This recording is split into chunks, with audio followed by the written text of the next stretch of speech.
Good morning. I'm Jeff Shumway from the History Department, and it's my pleasure to introduce Dr. Osvaldo Barreneche. Dr. Barreneche is from the town of Hudson, Argentina. And you might have heard of William Henry Hudson. That's who it's named after. But if you say it correctly, it's Hudson. So it's one of the train stops on the way from Buenos Aires to La Plata if you ever want to stop off and take a tour of his birthplace and pay homage, et cetera, et cetera. He got his bachelor's degree in history from the Universidad Nacional de La Plata. He also got a degree in forensic science and criminology from the University of Buenos Aires. And he got his MA and PhD at the University of Arizona. He is now professor of Latin American history at the Universidad Nacional de La Plata. That's the National University of La Plata in Argentina. He's also an independent researcher at the Consejo Nacional de Investigaciones Científicas y Técnicas, which is, it's a great honor to be given a position as an independent researcher there. He took some time off from his duties as professor for a few years in the early 2000s and served as Director of Professional Development for the Ministry of Security in Buenos Aires province, where he helped in the major police reforms that the province was undergoing in the early 2000s. He has published and edited numerous books and articles, and his first book was translated into English and published by the University of Nebraska Press, entitled Crime and the Administration of Criminal Justice in Argentina, 1785 to 1852. He continues directing projects as well as graduate students on crime and the administration of justice in Argentina, both in the 19th century and also in the 20th and 21st centuries. He is also involved in the study of the history of fraternity, which is, he calls it, and other scholars call it, the forgotten concept of the French Revolution. So you have liberty, equality, and fraternity, but people have seemed to have forgotten about fraternity and what that means. So he's published and working also on a history of fraternity. He and his wife, Maria Celeste, are the parents of 4 beautiful children, and the first time my wife saw his kids a number of years ago, she literally lost her breath. She couldn't breathe. She said, "Those kids are so pretty." So they get it from their dad, but also from their mom. So with no further ado, let's give Dr. Barreneche a hand.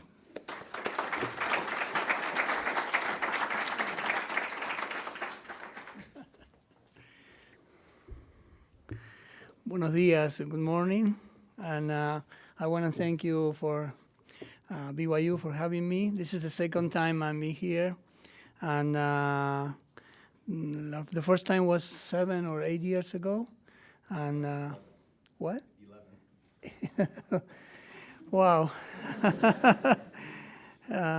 Yeah, and now both Professor Shumway and my kids are all college students, and time went by, but our friendship and love for Argentine history is still strong and the same.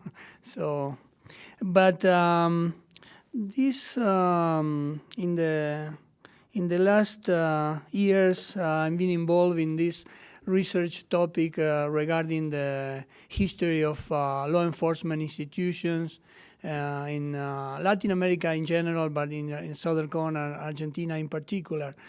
And I want to start my talk saying that when we have in the southern corner countries the transition from dictatorship to democracy 30 years ago, at the beginning of the 1980s, few people pay attention to police institutions at that time.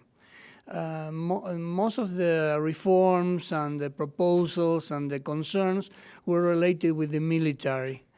And it was really the case because the military were responsible for the main coups that took place in many of these countries along the 20th century.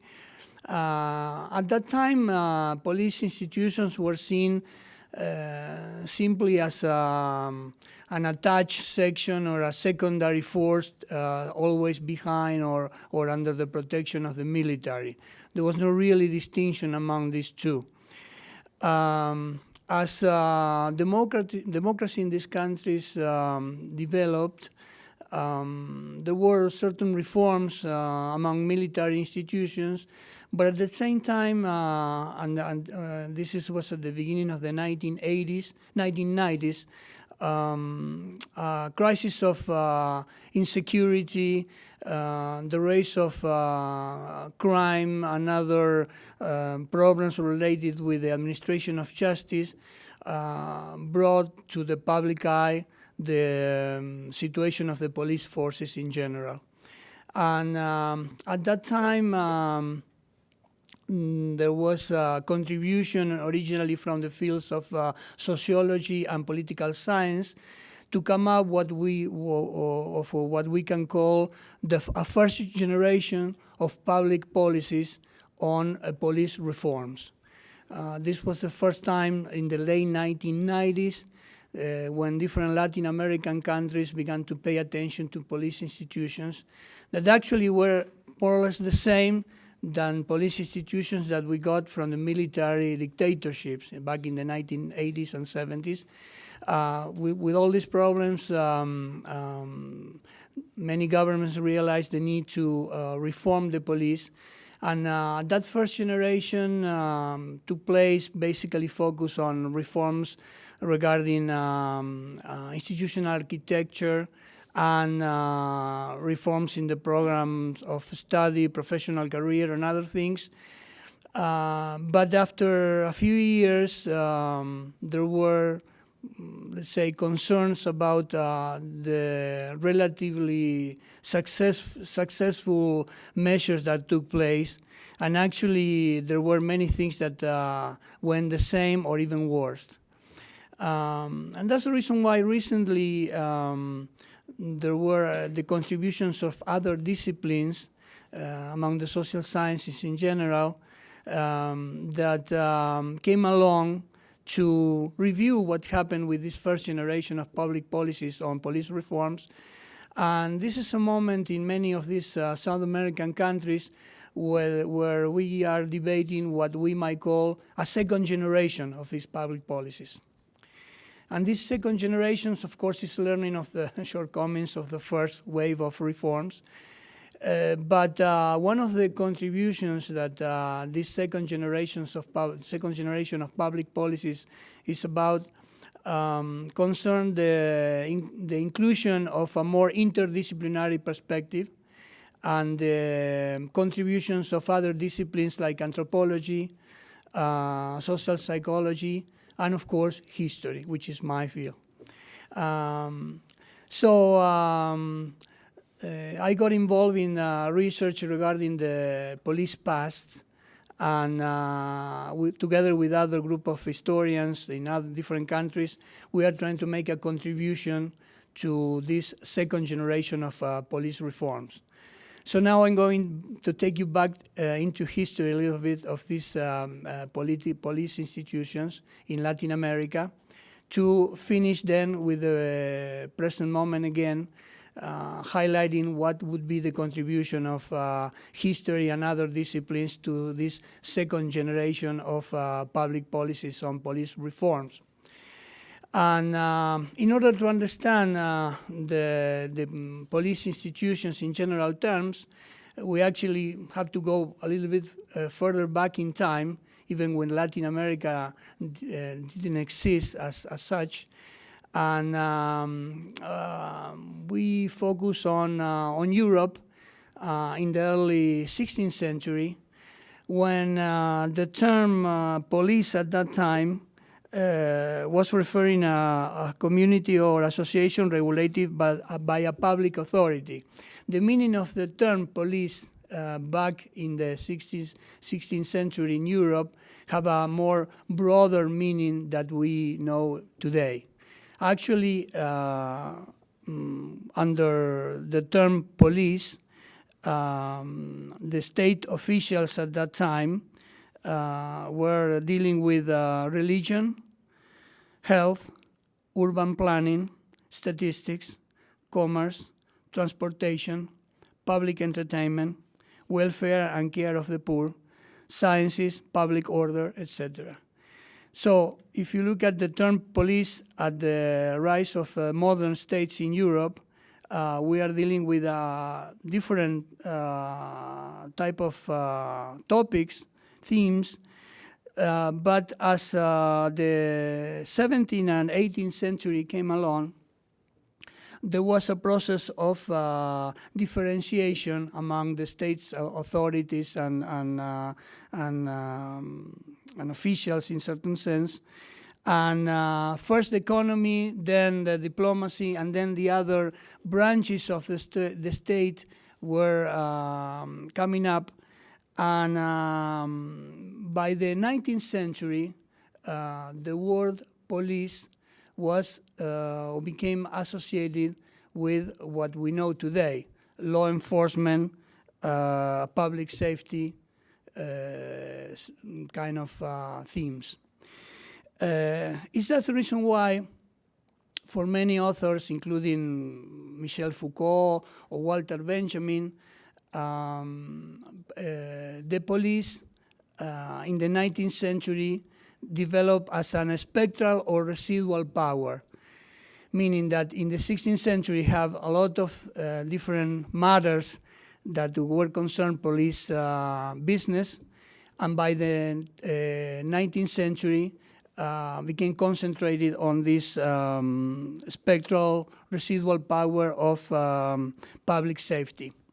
The consequences of that process were important because that residual power came along with not strict regulations that develop in other parts or branches of the state, but the administration of this police power regarding public safety, in general terms, was related to local regulations and a big amount of discretionary power to proceed in everyday actions that took place even outside the general regulation that was being passed.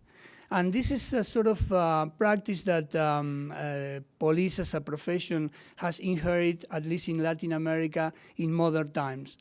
Another difference is during that process is that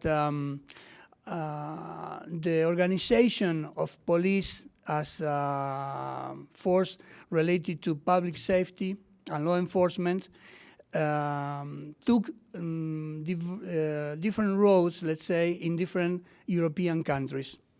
For example, in Germany, the issue of public safety and police was taken into the university level. And the university was in charge of forming these police forces, and they developed an idea of what we might call eventually a total control of the society, but from a scientific point of view. Instead, in France, for instance, a more pragmatic way of developing or organizing police forces took place. Actually, it's very famous in the late 18th century, early 19th century, the late 18th century, and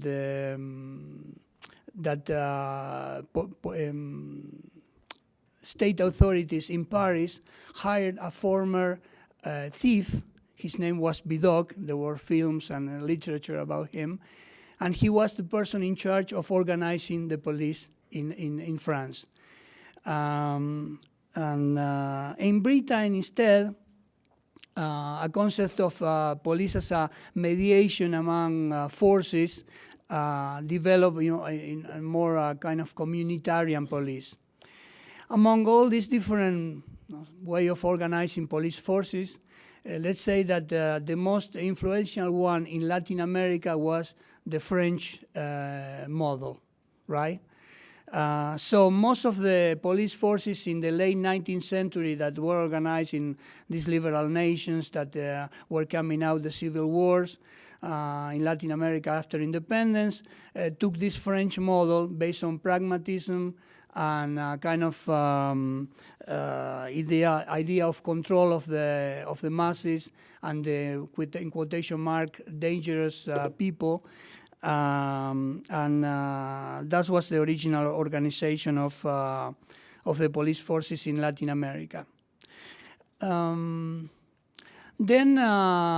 if you took like an historiographical approach, we might say that even though in Latin America police studies, and at least from the historical perspective, is rather new, that's not the case in both European and American historiography.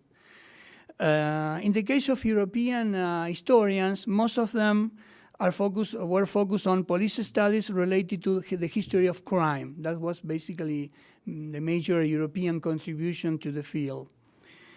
In the case of American historians, police studies were related mostly to urban history, the history of the cities.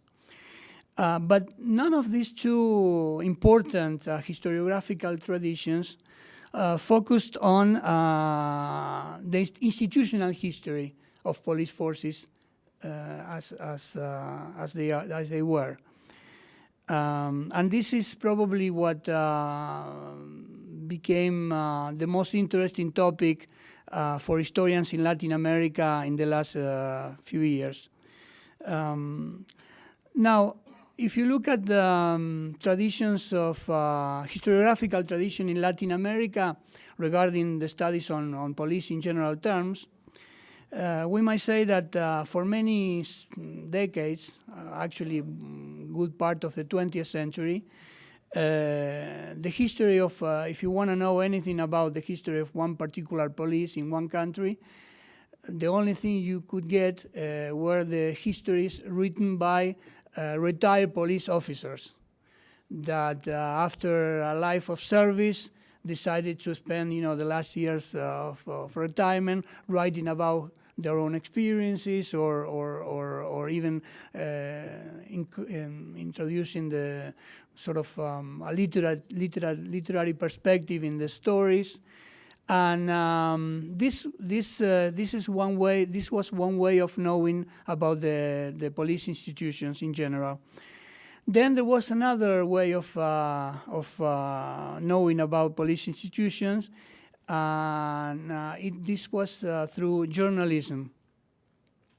From the 1920s on, most of the Latin American newspapers began a police section where they have not only the most important crime of the day, let's say, but also considerations about the police institutions, criticisms, contacts between police and literature, certain fascination of the public about what's happened with punishment. For example, the debates about the abolition of the death penalty, etc., were part of the debates. And if you want to know something about police institutions, these journalists specialized on police or crime issues, let's say, were were your principal main source.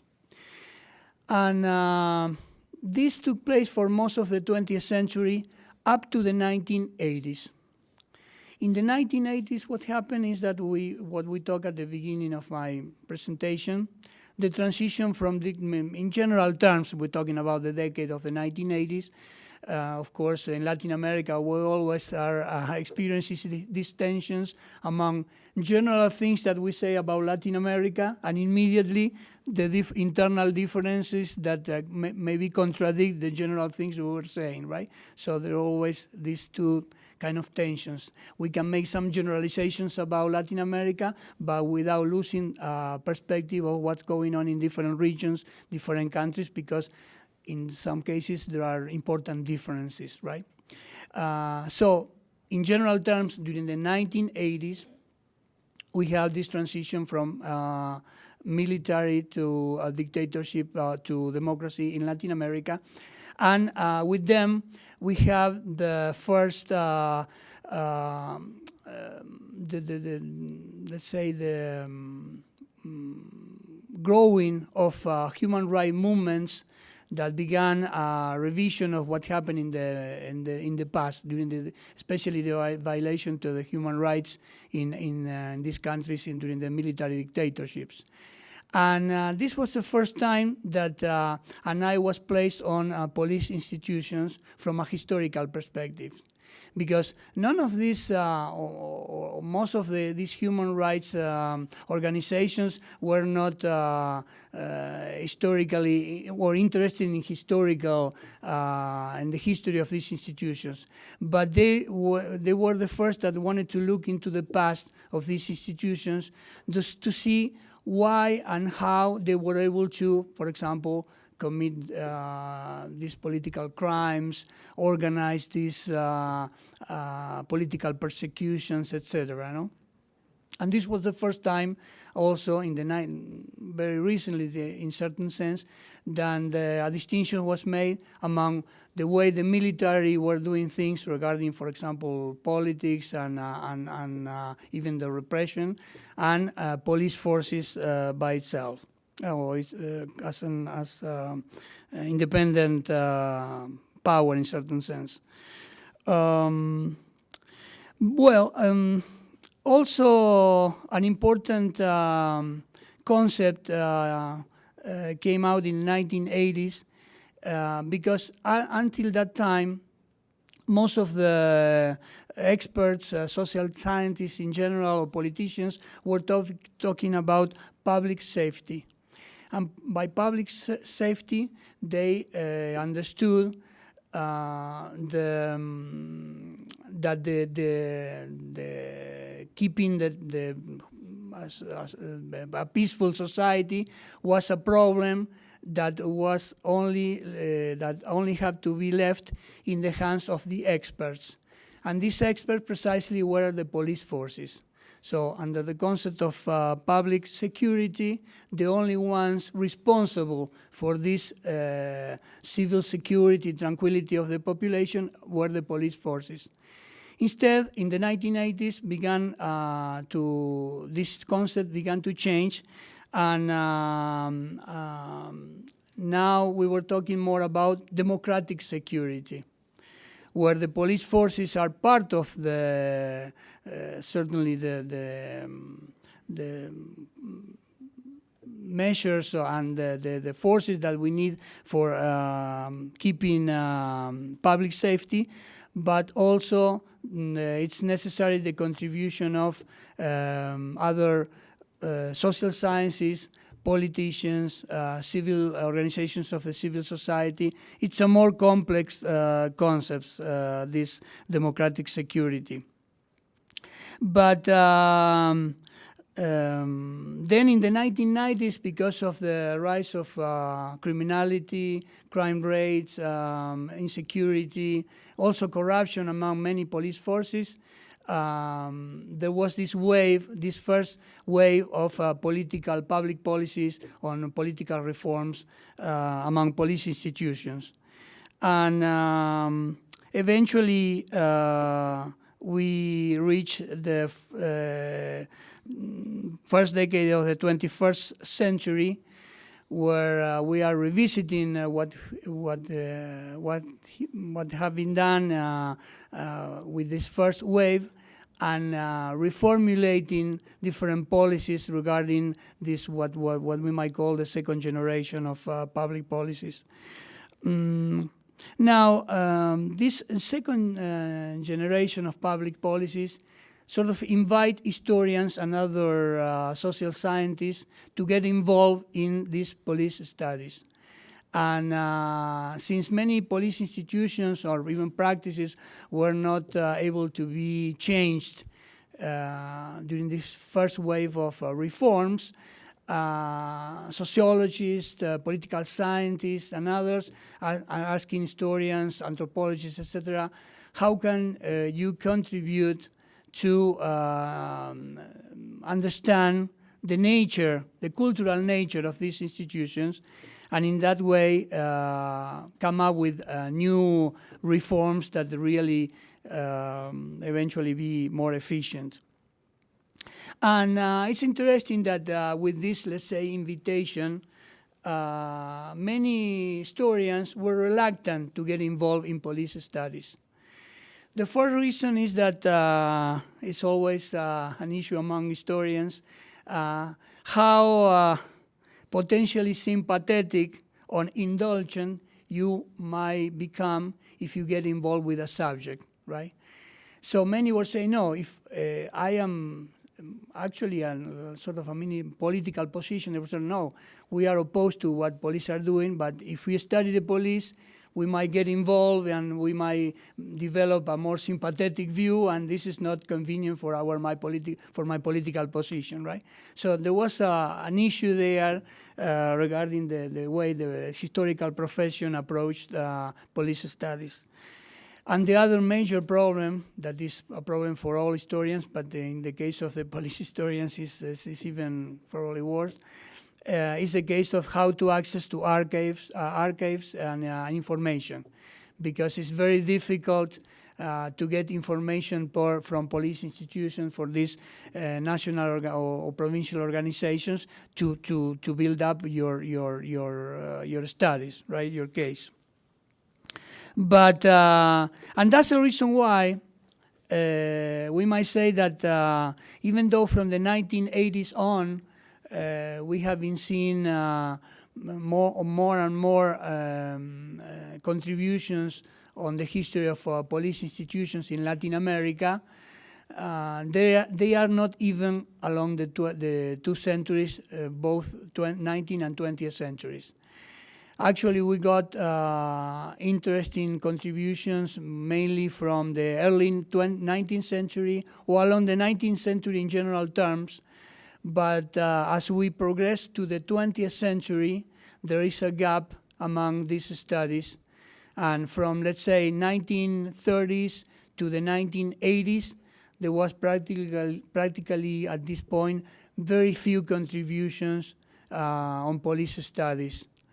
And this is what other disciplines are kind of demanding. They say we need more studies on this, we might call it intermediate historical period between the past, the police institution past in the 19th century and the current more contemporary police studies. Now, what are some of the historical research topics that we are studying in different Latin American countries, especially in this time, in this period of time, 1930, 1980, where there are no so much contributions so far?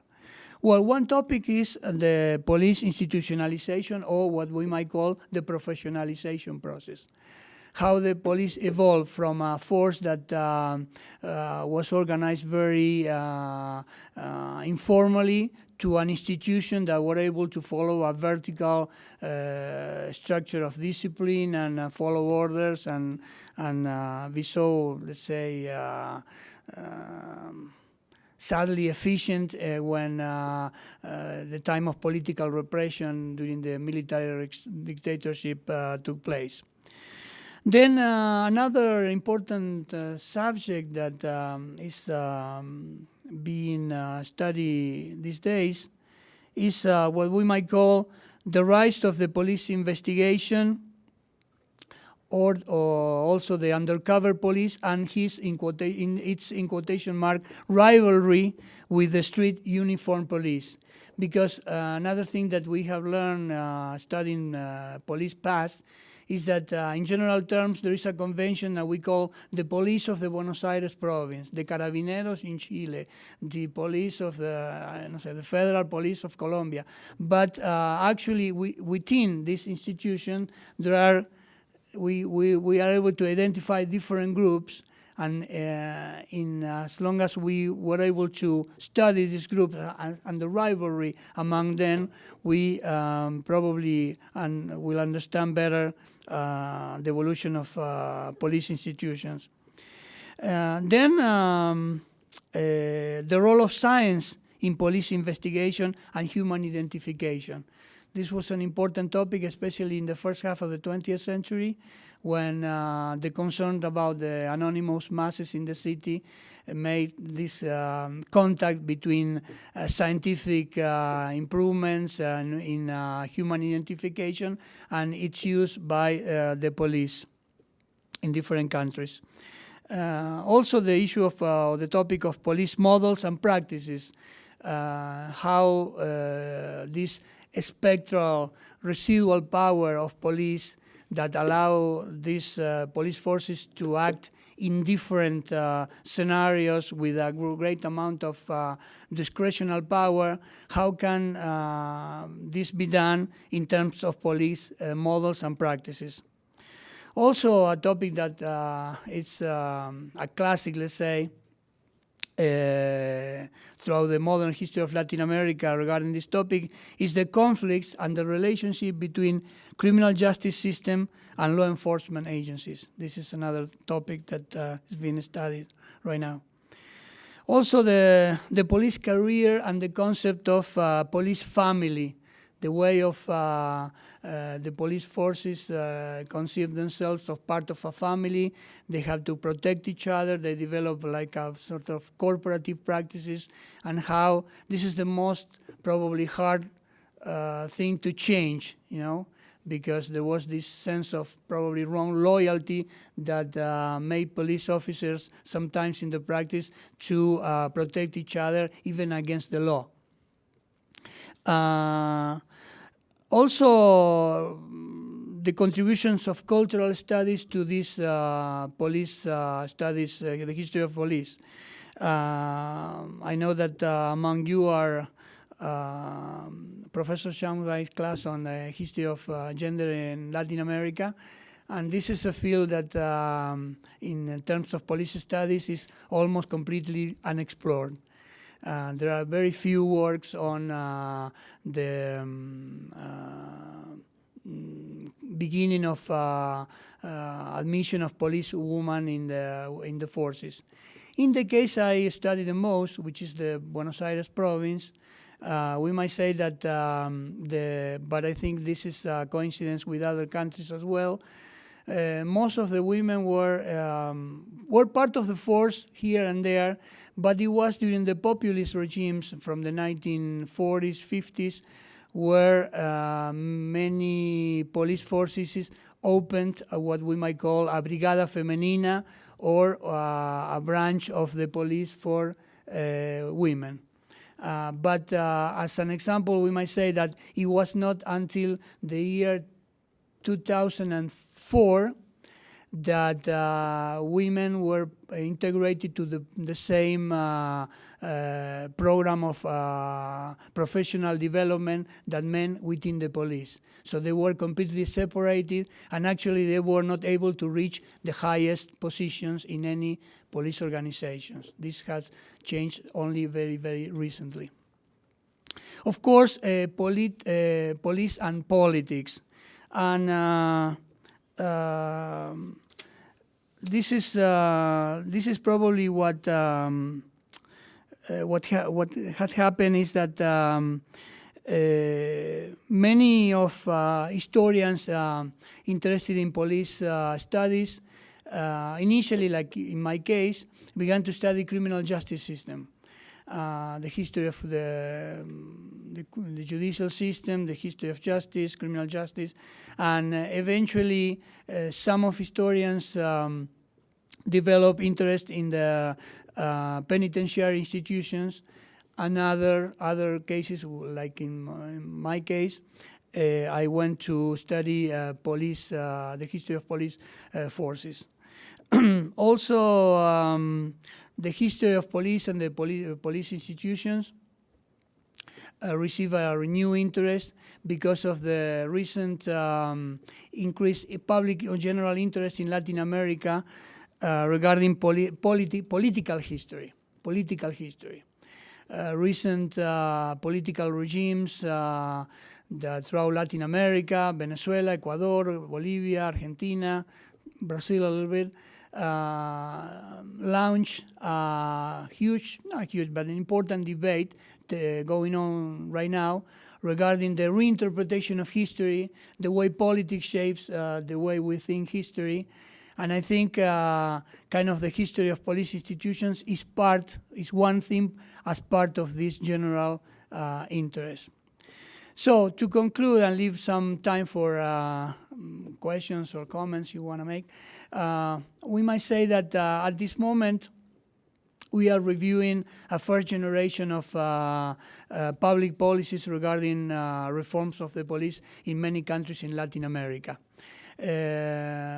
This first generation of policies were focused on the eyes of or like the contribution of sociologists and political scientists, and mainly focus on redesigning the institutional organization of the police and certain aspects of the professionalization of the police activities.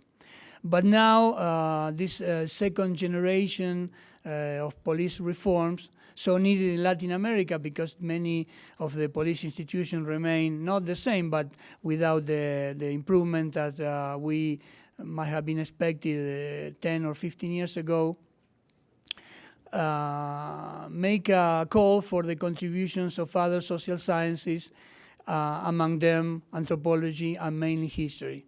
And we consider that studying the history of the police institutions, especially in the 20th century, we can make certainly a contribution to new policies that might change the way police organizations, with all these problems regarding corruption, inefficiency, etc., are among us even today.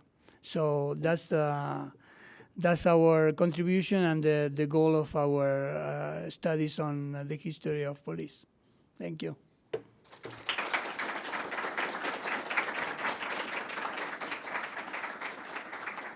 do have a number of minutes for questions, and they're recording this, so if you have a question, those that do have questions, come up and use this mic right here to the right of Dr. Lyon. You mentioned the Carabineros in Chile, the national police. They seem to have much more public confidence, much more trust of the public than any police force I'm acquainted with in other Latin American countries. Could you comment on why that might be from a historical standpoint? Yeah. Well, I think from a historical point of view, being Chile a centralized country, not organized politically based on a federal organization like in other countries, they were able to come up with these national forces, and the Carabineros were always seen as an independent and visible different force from the military from the early days, let's say from the beginning of the 20th century. And that's the reason why I think because of the, for example, Pinochet military dictatorship, although the Carabineros were involved, they were able always to maintain certain independence from the actions of the military. And even today, where this past in Chile is being revisited and debated, there was some discussion about the role of the Carabineros during the military dictatorship, but mostly the focus is on the role of the military. Instead, in the other Latin American, at least southern countries in Latin America, there was this sort of subordination of police forces to the military. And actually, like in the case of Argentina in general and the province of Buenos Aires in particular, the role of the police forces during the repression, during the military dictatorship, was very, very cruel, very important in the sense of the actions that took place. But they were always identified with the military. It took like 20 years or so to realize that the police forces actually were as important as the military in all this construction of the terrorism and regime, political military regime. And in some cases, it was a surprise for many countries. For example, 2-3 years ago, there was an attempt of military coup in Ecuador, and it was the police that kept surrounding the presidential palace to President Correa, and this called the attention of all the region because of saying, well, how about it's the police now that is probably a force of desestabilization. So I think the early national organization of the Carabineros as a national force and a very independent from the military is that prevent them to become seen as in the public eye as responsible as the military of what happened during the military dictatorship.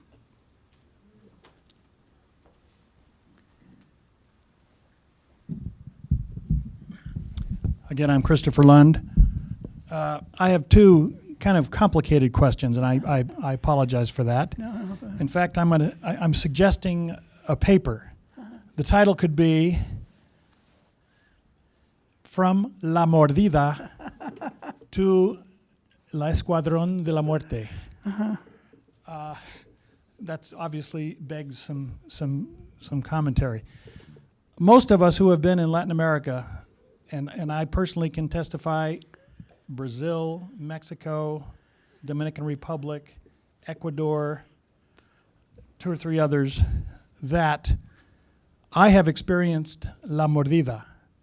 Now, this kind of dovetails in with the Carabineros, because if there is a public confidence in Chile, possibly, and this is under your rubric of professionalization, possibly salaries of the Carabineros have risen to the point where they don't need the Mordida, but vast other municipalities in Latin America may in fact still have so low a salary for police that they are tolerated as they put the Mordida on folks daily, or even encouraged.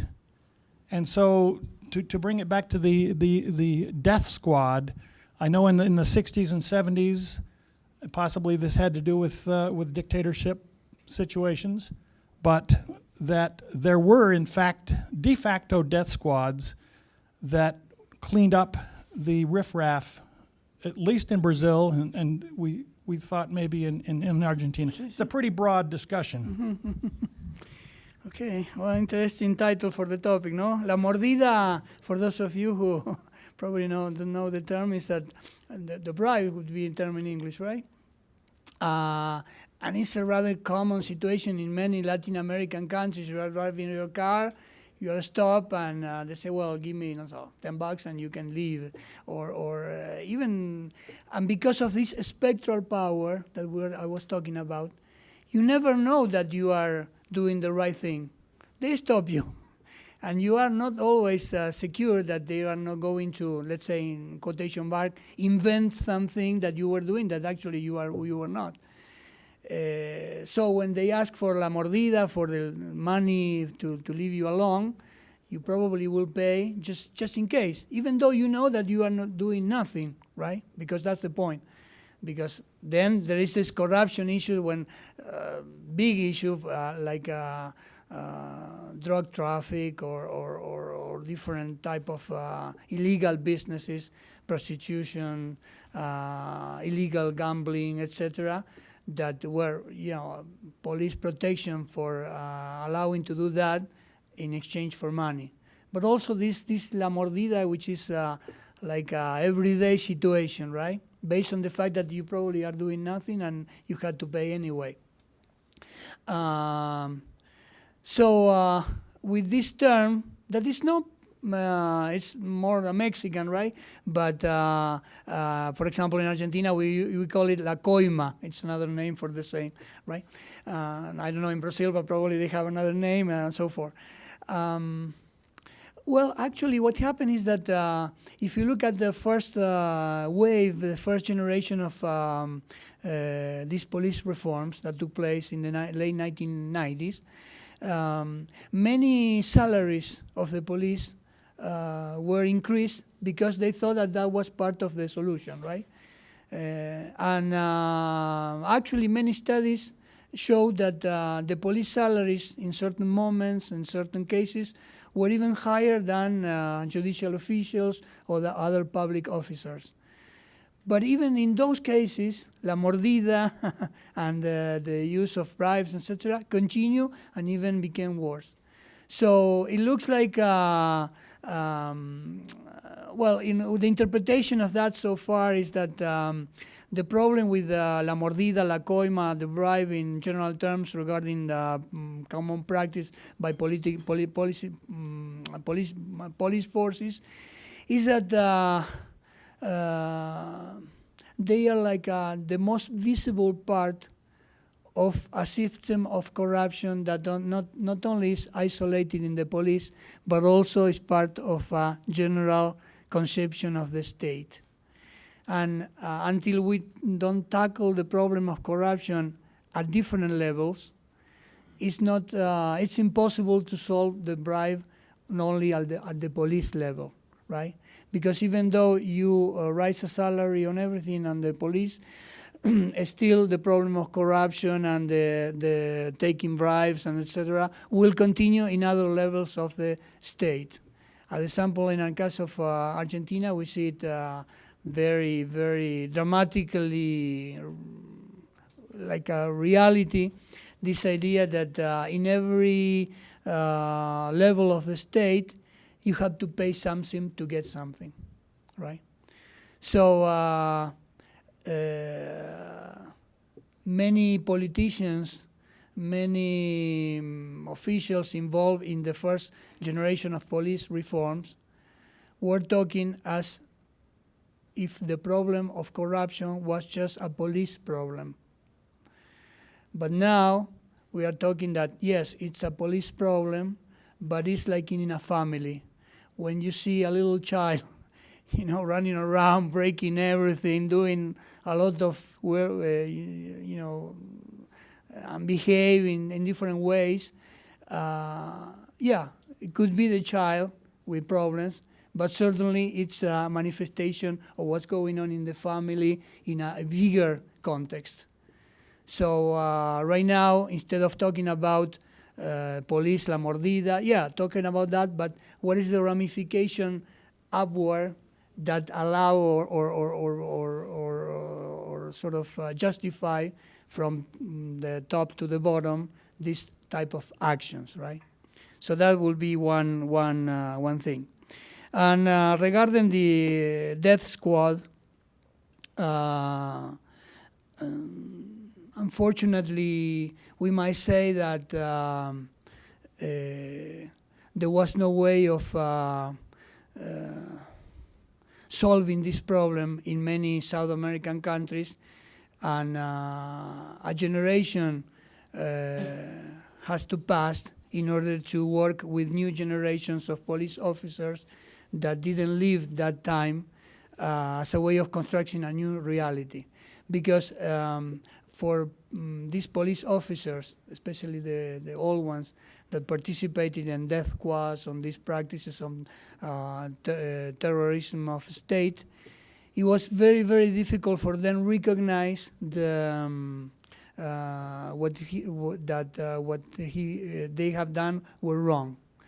And in that way, we lost, in certain sense, an historical opportunity, like, for example, took place in South Africa with what they came out, the apartheid system, that they have this sort of reconciliation process that took place, where there was a recognition, for example, of police forces of what they have done, and in exchange for information and possibly the reconciliation with the victims and separation by the state, there was a chance of reduce a judicial sanction or even let them free.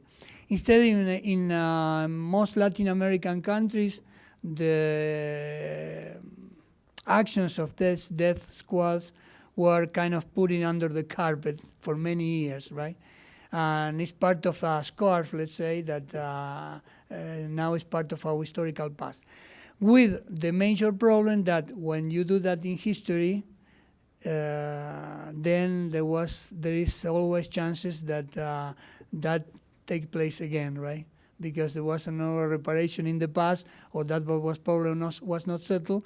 And then we see now, I don't know, from the actions of paramilitary, that the war can be confusing because they are paramilitary, but not so much supported by the military, by the but by the police forces.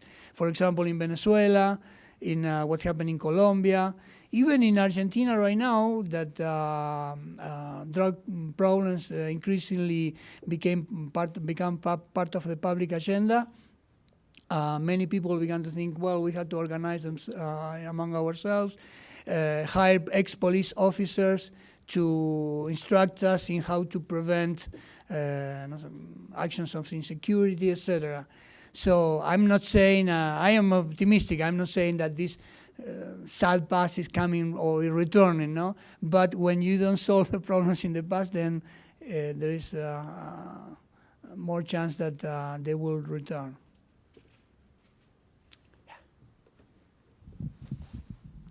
I recognize that it's hard and even dangerous to make generalizations, sure. But looking at the first generation of police reform and the second, would you say that the motivations for reform are consistent problems that keep coming up, or would you say that the second wave was motivated by new problems? Mm-hmm. Yeah. No, good question, yeah. No, this is a case we can make a generalization because mostly the second generation comes with, because of the continuity of the older problems that were not solved back in the 1990s. Mainly the problems of increasing crime rates and insecurity, no? Many people, the wealthy people in Latin America are living in this closed neighborhood with security, and this is the way the little percentage of the rich population in most Latin American countries have found to solve an immediate solution of the problem of insecurity. But mostly the other social classes or groups are demanding the state to do something. And after the first generation of these public policies, we have more insecurity, more problems, the rise in many countries of narco-traffic, drug dealers, etc. And hence the second generation of public policies are trying to cope with the problems, unsolved problems, and there is this certain, let's say, urgency to do something because the problems were not solved.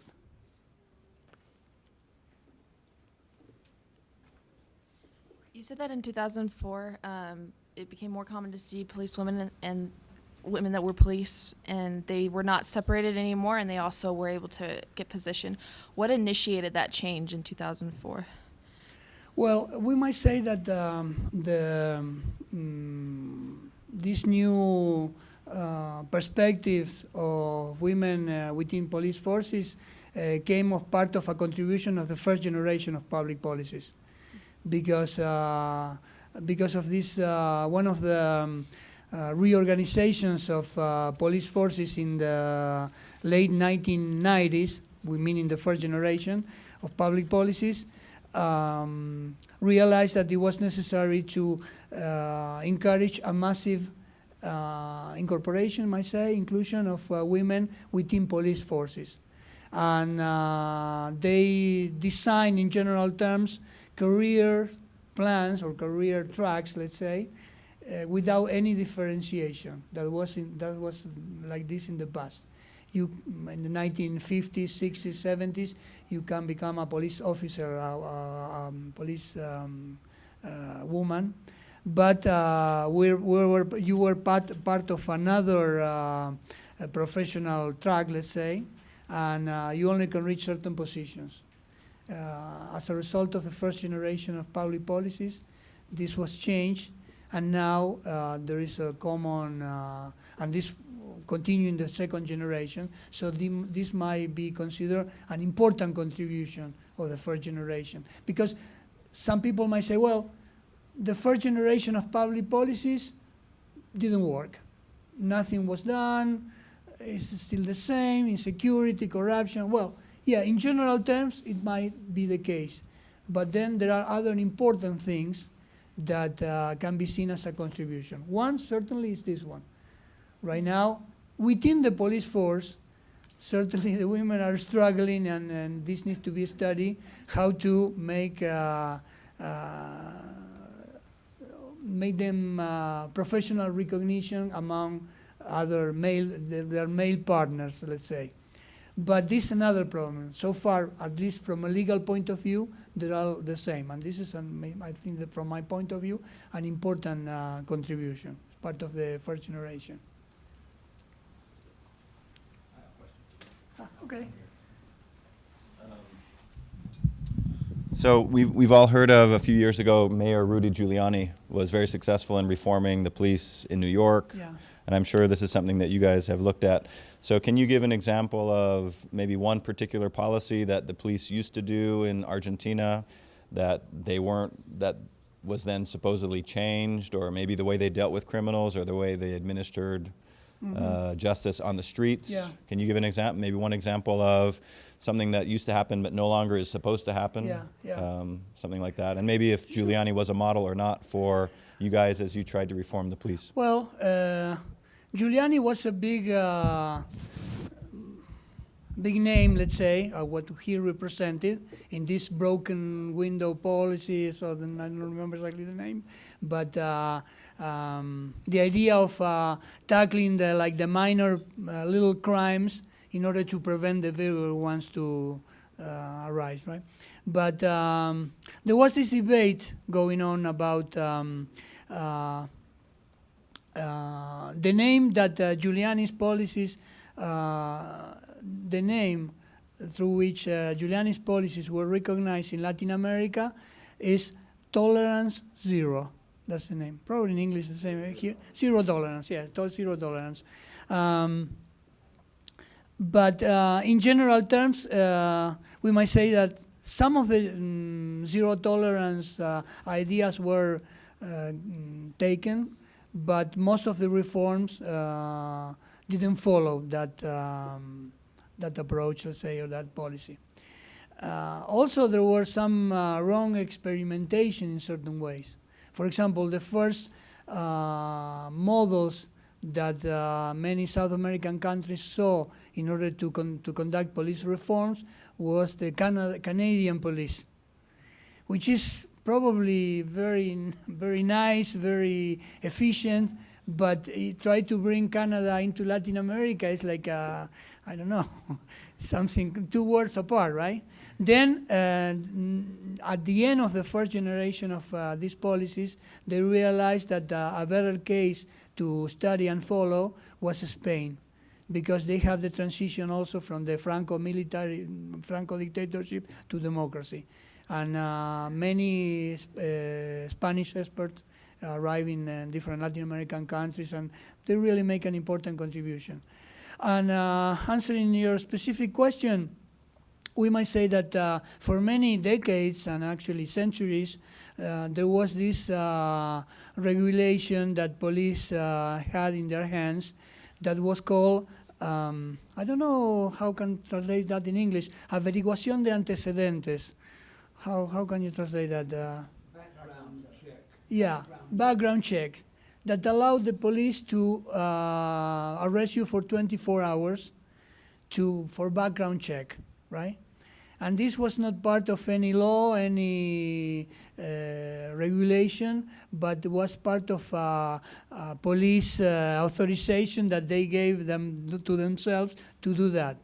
And this was seen as a very arbitrary measure and grant them a lot of amount of power, because if they didn't like your face or you were doing something that they considered dangerous or whatever, they can take you right away, 24 hours, without informing no judge, anybody. And then in 24 hours, what happened many times, they could build up a case for you and then continue prison for other things, etc. No? So it was seen as a very important discretional power, and that was taken away from the first generation of public policies. So right now, in most of the South American countries, that is not possible. And I think that from the perspective of the civil society, that could be seen as an important contribution and an important change. Because when I was young, I was looking around if the police was around, because they could take you without any explanation. And I see my sons and daughters and friends, youngers, that walk the street without this concern at all. There are other concerns probably, but not this one in particular. And I think this is an important also contribution. So one more question and then we'll... All right. You mentioned that the police weren't always very cooperative with their information. What other kinds of resistance did you run into with the police or other government institutions, or is it, do they want their history published, or, yeah? Yeah, okay. Yeah, actually, they were very reluctant to release information in general terms because they were very comfortable, let's say, with these police retired officers who wrote about police history and always writing or saying good things about the police. And here you have social scientists, historians, anthropologists who wanted to see other things, right? And so in general terms, this is interesting because in general terms, we must say there was a resistance. But when then we realized that this is more part of an institutional inertia in some ways, sort of the institution resistance, the changes of time, not allowing, let's say, researchers to get into the archives. But in that case, the anthropologists were more successful than historians in doing their research, at least until very few years ago. Why? Because they found that the police in flesh and blood were more willing to talk about their own experiences, because they were in such oppressed institutions that they were not always able to talk about their own experiences, the difficulties of their professions and things like that.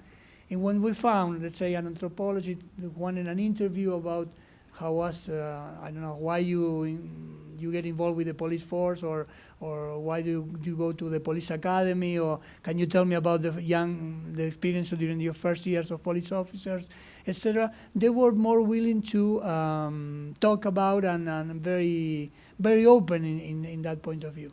So that's the reason why I think in this second generation of public policies, we see more contribution from anthropologists than from historians. It's not that the historians were less interested in this topic, but they had more difficulties in getting into the archives and getting the information. Instead, the anthropologists were able to publish and to share with other professionals and politicians the results of their research based basically on interviews where they found police that were able to talk about their own lives. Thank you very much.